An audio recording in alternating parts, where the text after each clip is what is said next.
Session सब mental level पर होते हैं और आपको पता चल ही जाएगा उससे। उस डर की वजह से ही कंपल्सिव बिहेवियर होता है। इतना दिमाग उसका कहानी बनाता था।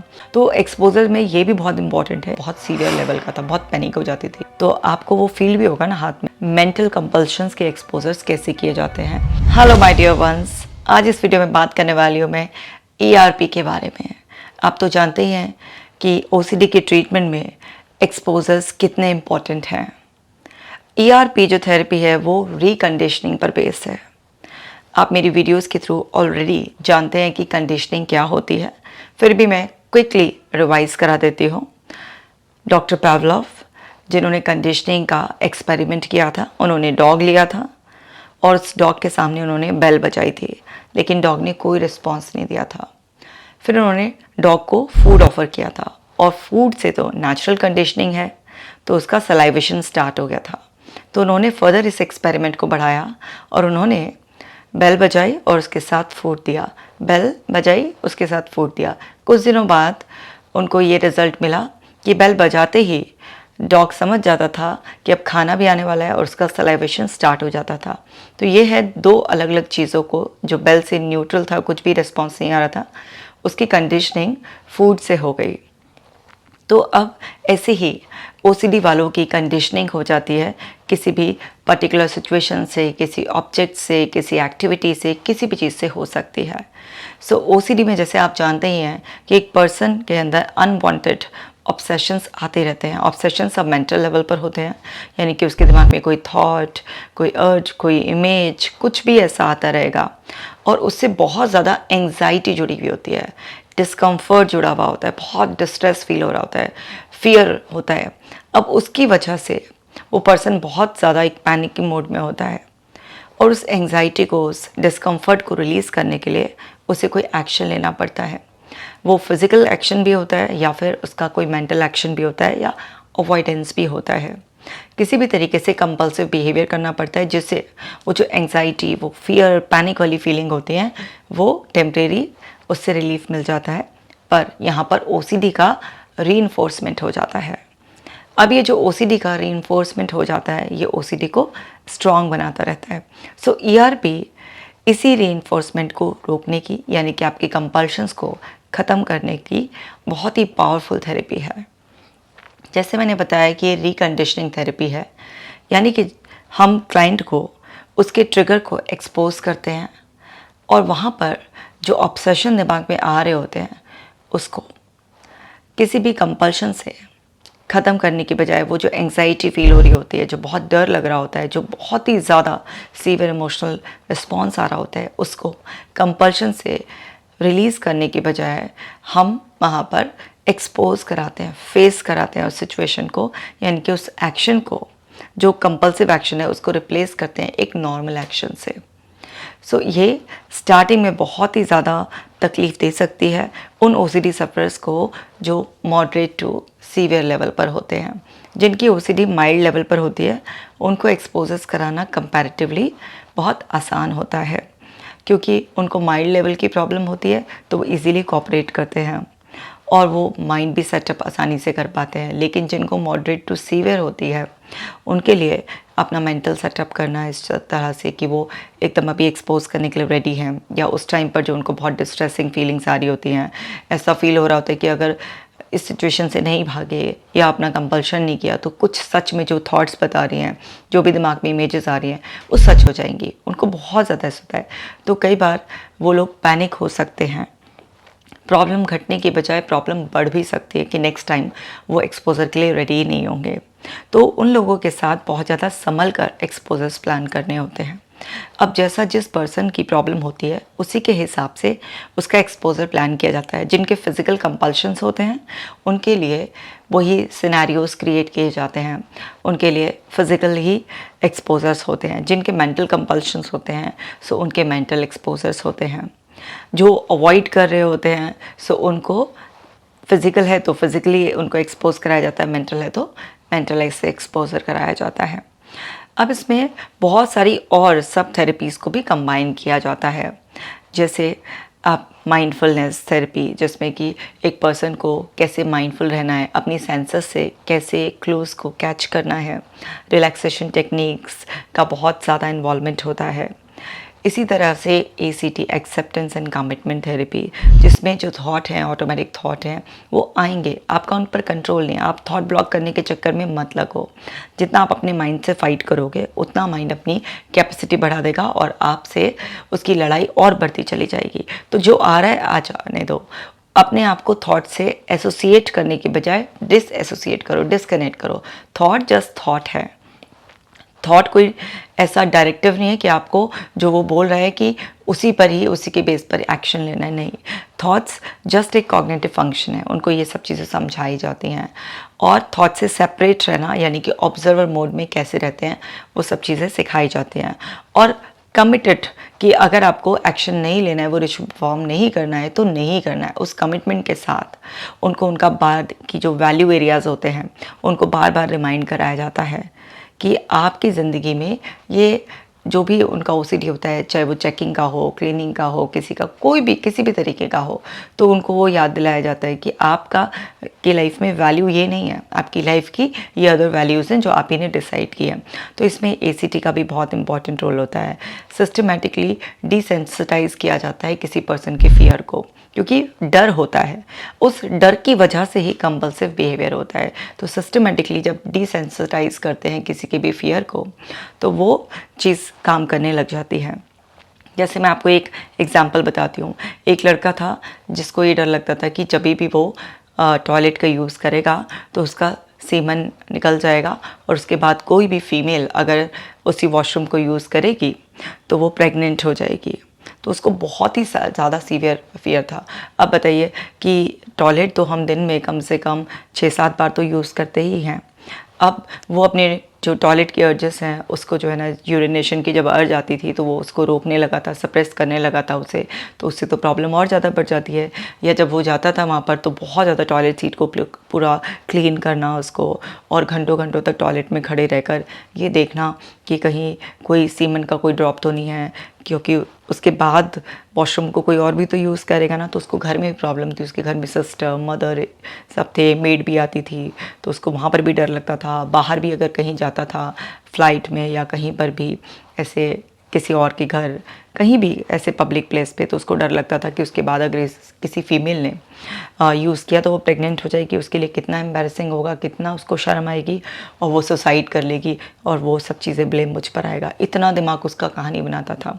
तो जब हमने उसका एक्सपोजर प्लान किया तो हमने इसमें 20 फीमेल्स का सपोर्ट लिया, और उसको जब हम वॉशरूम यूज़ कराते थे कि जाओ अब आप वॉशरूम यूज़ करो, नॉर्मल यूरिन पास करो, या कभी कभी उसको ऐसा भी होता था क्योंकि मास्टरबेट करने की अर्ज होती थी, तो उसको ये था कि वॉशरूम में इस तरीके की एक्टिविटी करनी है। तो उसके बाद भी उसको ये था कि बहुत क्लीनिंग का वो था, तो उसको इस तरीके से एक्सपोजर कराया गया कि भाई एक बार आप जाओ ऐसे यूरिन के लिए वॉशरूम को यूज़ कर आओ, और आपको इस बार क्लीनिंग नहीं करनी है बिल्कुल भी, आपको ऐसे ही बाहर आ जाना है, और आपके बाद एक अलग अलग फीमेल्स जो है ना वॉशरूम को यूज़ करेंगे, और देखते हैं कि उनमें से कोई प्रेग्नेंट होता है नहीं होता है। तो ये एक टाइम ड्यूरेशन थी कि हम एटलीस्ट 1 मंथ देखेंगे कि फ़ीमेल्स यूज़ करती हैं, और उसके बाद देखते हैं कौन सी फ़ीमेल प्रेग्नेंट होती है, कौन सी अपने पीरियड्स मिस करती है, और आपको पता चल ही जाएगा उससे। तो ऐसे इसकी उसको हम वॉशरूम यूज़ कराते थे, उसके बाद एक एक करके अलग अलग फीमेल्स ऐसे यूज़ करते थे, और उसको जो एक एंग्जाइटी हो रही थी अब फीमेल ने यूज़ किया है, ये प्रेग्नेंट ना हो जाए, तो उसको इस तरीके से कॉन्फिडेंस में लिया गया कि देखो ये सारी की सारी जो फीमेल्स पार्टिसिपेट कर रही हैं इस एक्सपोजर में, ये सारी की सारी नॉन फीमेल्स हैं। अगर कुछ भी किसी को इस तरीके से होगा तो वो तो पता चल ही जाएगा, तो सो रिलैक्स। तो ये चीज़ उसके दिमाग में थी कि हाँ ये सारी की सारी नॉन फीमेल्स हैं, इनके बारे में तो पता ही रहेगा, ये नहीं कि कोई अननोन है, कि वरना उसका दिमाग ऐसे बोलता था कि कोई अननोन फीमेल होगी जिससे हम दोबारा से कांटेक्ट नहीं कर सकते, तो हमें कैसे पता चलेगा कि वो प्रेग्नेंट हुई नहीं हुई, उस पर क्या भी थी। लेकिन ये सारी जो हैं जो एक्सपोजर में पार्टिसिपेट कर रही हैं, ये सारी नॉन फीमेल्स हैं, तो इनका तो पता रहेगा ही। तो उसमें उसकी एंग्जाइटी ड्रॉप हो जाती थी, और फिर बाकी रिलैक्सेशन एक्सरसाइजेस वगैरह एक्सपोजर के बाद कराई जाती थी। जब एक्सपोज कराया जाता है उस टाइम पर, उससे पहले रिलैक्सेशन एक्सरसाइजेस तभी कराई जाती हैं जब बहुत ज़्यादा सीवियर लेवल का OCD हो। माइल्ड टू मॉडरेट में हम ऐसा करते हैं कि उसको वो एंग्जाइटी को फील करने देते हैं, उसको उससे पहले रिलैक्सेशन नहीं कराते हैं, ताकि वो एंग्जाइटी को बिल्कुल पीक पर फील करे। जब वो वहाँ से आ जाता है, उस एक्सपोजर को करा देते हैं, उसके बाद रिलैक्सेशन, ताकि वह एंग्जाइटी जल्दी ड्रॉप हो जाए, तो तब रिलैक्सेशन कराते हैं। सीवियर के केस में पहले भी रिलैक्सेशन कराते हैं और एक्सपोजर के बाद भी रिलैक्सेशन कराते हैं। तो वो इस तरीके से यूज़ करती थी फीमेल्स।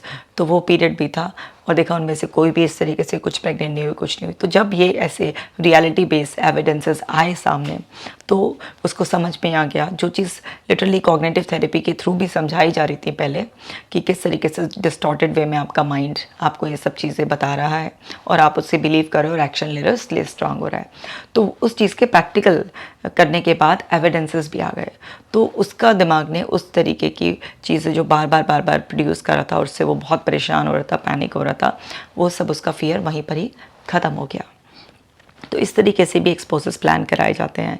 अब वो चाहे किसी को कुछ भी हो, चेकिंग की हो या कुछ भी हो। तो जैसे एक लड़का था, उसको क्या था कि जब भी वो अपनी शॉप का ताला लगाता था, उसके बाद वो ताला लगाकर जब जाता था, थोड़ी देर बाद उसे ऐसा लगता था कि शायद ताला ढंग से नहीं लगा है, ताला खुला रह गया है। तो वो वापस से अपनी बाइक मोड़ के जाता था और फिर दुकान के ताले चेक करता था। ऐसे करके 4-5 बार उसको चेक करने का वो होता था।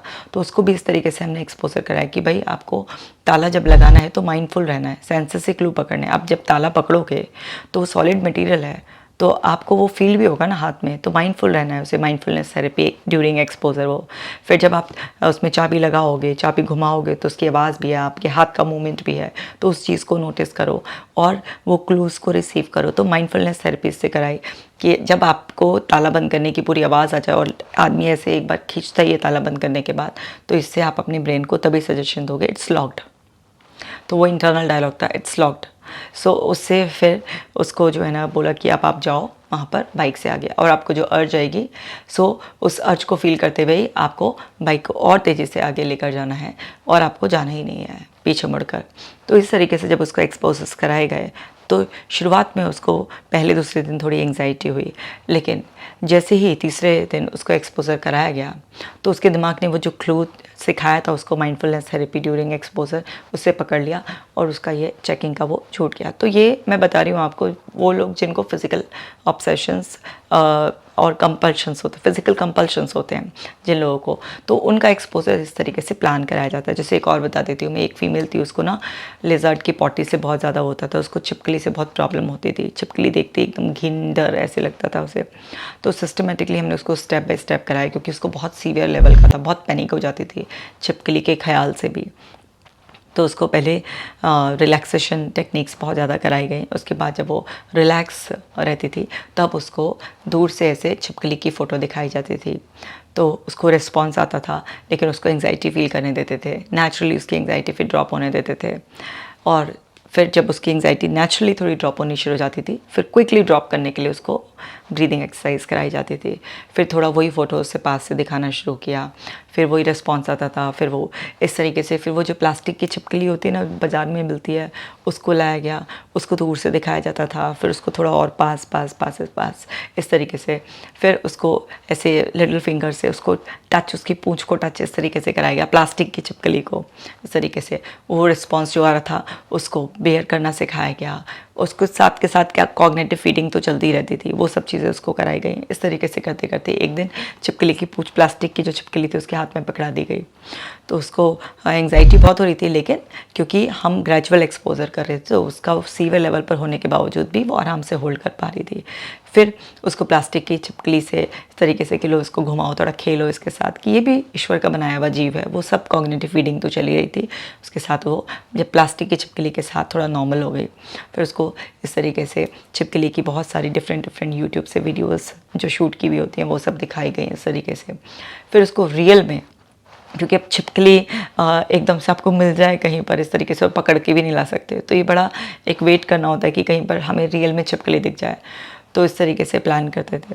तो उसको कि हमारे क्लिनिक पे तो छिपकली दिखी नहीं कहीं, तो इस तरीके से हम लोगों के लिए यहाँ पे रियल छिपकली लाना बड़ा मुश्किल था। लेकिन उनके यहाँ जहाँ वो रहते थे, तो उनके घर के पीछे एक बहुत ओपन जगह थी, एक थोड़ा खेत टाइप का था, तो वहाँ पर छिपकली अक्सर आ जाती थी। तो उनको हमने ऑलरेडी बता रखा था कि जब आपकी किचन वगैरह में जहाँ आपको प्रॉब्लम होती है छिपकली इस तरीके से आ जाए तो आप बता के रखिएगा कि आपको एक्सपोजर कराया जाएगा उस दिन। तो जब उनके वहाँ पर वो छिपकली आ गई रियल में, तो उस टाइम पर उनको एक्सपोजर कराया गया रियल छिपकली के साथ कि देखो आप छिपकली वहीं खड़े रहो आप, वो जा रही है इस तरीके से दीवार पर चल रही है नॉर्मल। तो वो रिस्पॉन्स आता था, तो उसको रिस्पॉन्स जो आ रहा था एंग्जाइटी का, उस एंग्जाइटी को बियर करना सिखाया गया।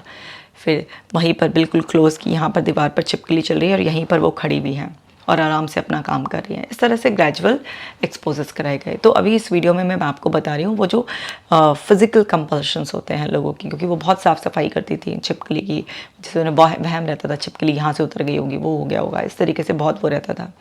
तो ये सब चीज़ें मैंने जो आपको 3 एग्जाम्पल दिए, ये मैंने आपको फिज़िकल उसके दिए कि एक्सपोजर। मैं आपको नेक्स्ट वीडियो में बताऊँगी कि मेंटल कंपल्शंस के एक्सपोजर्स कैसे किए जाते हैं। अगर कोई पर्सन कम्प्लीटली अवॉइड कर रहा हो तो कौन कौन सी और थेरेपीज़ मिक्स कर उसको एक्सपोजर्स कराए जाते हैं। पर एक्सपोजर्स बहुत ज़्यादा इम्पॉर्टेंट होते हैं और एक्सपोजर्स के लिए हमेशा ग्रेजुअल एक्सपोजर्स कराना बहुत अच्छा रहता है। दूसरा कि आपको उस एंग्जाइटी को बियर करने देना होता है। ये नहीं है कि उसी टाइम पर बार बार रिलैक्सेशन, क्योंकि अगर आप बहुत ज़्यादा रिलैक्स करा कर कोई एक्सपोजर कराओगे तो उस टाइम तो वो पर्सन कर लेगा, लेकिन वो बाद में फिर से वहीं का वहीं पहुंच जाएगा। और तीसरा एक और इम्पॉर्टेंट होता है कि कुछ लोगों को एक्सपोजर, जैसे एक लेडी थी, उसको ना अपने ही बाथरूम में प्रॉब्लम होती थी, लेकिन वो किसी रिलेटिव के यहाँ या किसी और के यहाँ जाती थी तो उस बाथरूम में से कोई प्रॉब्लम नहीं होती थी, आराम से वो चली जाती थी। थोड़ा बहुत लगता था लेकिन चली जाती थी। तो एक्सपोजर में ये भी बहुत इंपॉर्टेंट है कि जिस पर्टिकुलर जगह पर आपको प्रॉब्लम है, एक्सपोजर वहाँ होना चाहिए। ये नहीं है कि प्रॉब्लम आपको यहाँ है और एक्सपोजर आपने कहीं और करा दिया है, क्योंकि कुछ लोगों को तो जनरल होती है, सब जगह प्रॉब्लम होती है, तो उनके एक्सपोजर कहीं भी कराए जा सकते हैं। लेकिन मोस्टली लोगों को पर्टिकुलर कुछ सिचुएशंस में एक प्लेस पर उनकी कंडीशनिंग हुई होती है, वहाँ प्रॉब्लम होती है, तो ऐसे लोगों को वहाँ पर ज़रूर एक्सपोजर कराए जाते हैं। और ये बहुत ही सिस्टमेटिक एक्सपोजर होते हैं। तो ऑलरेडी मैं अपनी वीडियोस में बता चुकी हूँ कि आपके पास एक पूरा एक्सपोजर हिरार्की होती है, जिसमें अलग अलग आपके एंग्जाइटी लेवल के हिसाब से सिचुएशंस लिखी हुई होती हैं, तो उस हिसाब से सिस्टमेटिकली एक्सपोजर्स कराए जाते हैं। इसके बारे में मैं और भी बहुत डिटेल में वीडियोज़ अभी बनाती रहूँगी। तो आज इस वीडियो में अभी मैंने आपको ये सिखाया। आपको भी अगर किसी भी तरीके के फिजिकल कंपल्शंस हैं तो आप ग्रेजुअली अपना एक्सपोजर प्लान करें। कैसे करना है? सबसे पहले एक्सपोजर हिरार्की बनाएं, उसमें लिखें क्या ट्रिगर है, फिर कितने एंग्जाइटी होती है 1 to 10 के स्केल पर, क्या ऑब्सेशन आता है, क्या पर्टिकुलर फियर इमोशन एसोसिएटेड है, क्या आपका कंपल्शन है। तो पूरी लिस्ट बनाने के बाद फिर जो लीस्ट एंग्जाइटी प्रोड्यूसिंग सिचुएशन है उससे ग्रेजुअल एक्सपोजर करें। जैसे मैंने एग्जांपल से समझाया, इस तरह से अपने एक्सपोजर्स प्लान करें। आप बहुत ही जल्दी अपनी OCD के सभी कंपल्शंस को ख़त्म कर पाएंगे। आप बिल्कुल ठीक हो जाएंगे, वो भी बिना किसी दवाइयों के। माय डियर वंस, इसी तरीके से आप अपने एक्सपोजर्स प्लान कीजिए और OCD से बाहर आ जाइए। इस वीडियो को सभी के साथ शेयर कीजिए। चैनल पे नए हैं तो ज़रूर सब्सक्राइब कर लीजिए। मैं मिलूँगी आपसे नेक्स्ट वीडियो में। अपना खास ख्याल रखिएगा।